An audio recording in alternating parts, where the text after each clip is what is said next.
Yes again പൂച്ചാൻഡീസ് motivation. പണ്ടാരെ പറഞ്ഞ പോലെ കടിച്ചു പിടിച്ച് മുന്നോട്ട് നടക്കുക. കൂടുള്ളവർ തന്നെ നമ്മളെ വേണ്ടെന്ന് പറഞ്ഞിട്ടിട്ട് പോകും. പക്ഷേ നമ്മളിത് മൈൻഡ് ചെയ്യാതെ ഒന്ന് ആലോചിച്ചിട്ട് കടിച്ചു പിടിച്ച് മുന്നോട്ട് പോവുക. കാശില്ലാത്തവൻ പീടി വലിക്കും, കാശുള്ളവർ സേർട്ട് വലിക്കും. അതല്ല നമ്മുടെ ഇവിടുത്തെ പ്രശ്നം. നമ്മൾ മുന്നോട്ട് പോവുക. കാശുള്ളവരുടെ പുറകെ പെൺപിള്ളേരിലാണ്, സൗന്ദര്യമുള്ളവരുടെ പുറകിൽ പെൺപിള്ളേരിലാണ്. കാരണം തന്നെ കാരണമൊന്നുമില്ല. പക്ഷെ അത് നമ്മുടെ വിഷയമല്ല. നമ്മൾ മുന്നോട്ട് പോവുക, ഫുൾ ഫോക്കസ് മുന്നോട്ട്. Okay, no one should go behind. Okay, ജീവിതത്തിൽ പല പ്രശ്നങ്ങളുണ്ടാവും. ഒന്നും വകവെക്കാതെ കടിച്ചു പിടിച്ച് മുന്നോട്ട് നടക്കുക.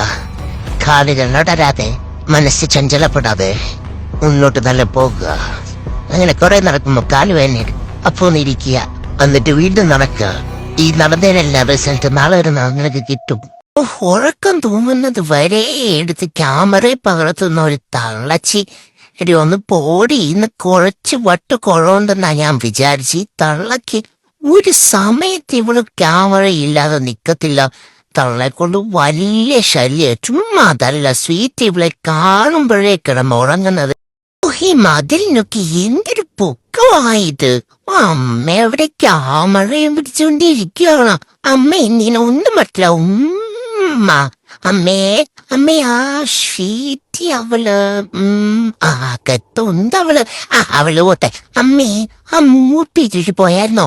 അമ്മ അവക്ക് എന്നെ കാണുമ്പോ ഒരു ചിരിയും നാളൊക്കെ. അമ്മേ അവളെ എന്റെ അടുത്തോട്ട് എനിക്ക് വയ്യ. അമ്മേ അവക്ക് എന്നോട് എന്തു പറയാനുണ്ടമ്മേ? അമ്മ അവള് കാണുമ്പോ എന്നെ കുഞ്ചിക്കില്ലേ? ഓളു പൂച്ചന്റെ സ്ഥലത്തിനെ നോക്കുമോളൂ, സുറ്റി സ്ഥലത്തിനെ നോക്കുമോളൂ. ഇനി ഇവള് കണ്ടനെ വല്ലതും മനസ്സിലിട്ടോണ്ട് നടക്കുവാണെങ്കിലും നാദാ നോക്കിക്കേ മോളൂ. ചെറുതായി നോട്ടം ഭവിച്ചു, അക്കരെ ഇക്കരെ നിന്നാലും ആശ തീരും. അമലാവത്ത് ചളത്തറിൽ എൻ സ്നേഹത്തി ചട്ടിയിൽ ഇതുവരെ തിളക്കാത്തൊരു പുകയിൽ ശശിയെന്നെ വീട്ടിൽ നിന്ന് പോയ. അമലാവത്ത് ചളത്തറിൽ എൻ സ്നേഹത്തി ചട്ടിയിൽ ഇതുവരെ തിളക്കാത്തൊരു പുകയിൽ ശശിയെന്നെ വീട്ടിൽ പോയ.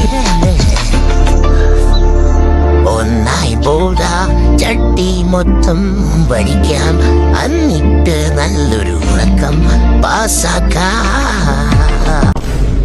ഞാനൊരു 14 മണിക്കൂർ ഉറങ്ങിയാൽ പ്രശ്നം, ഒട്ടും ഉറങ്ങിയിട്ടില്ലേ പ്രശ്നം, വലിച്ചു വാരി കഴിച്ചാ പ്രശ്നം, ഇനി ഒന്നും കഴിച്ചില്ലേ പ്രശ്നം, വീടിന് പുറത്തു പോയാ പ്രശ്നം, ഇനി എവിടെയും പോവാതെ വീട്ടിൽ തന്നെ ഇരുന്നാലോ അതും പ്രശ്നം.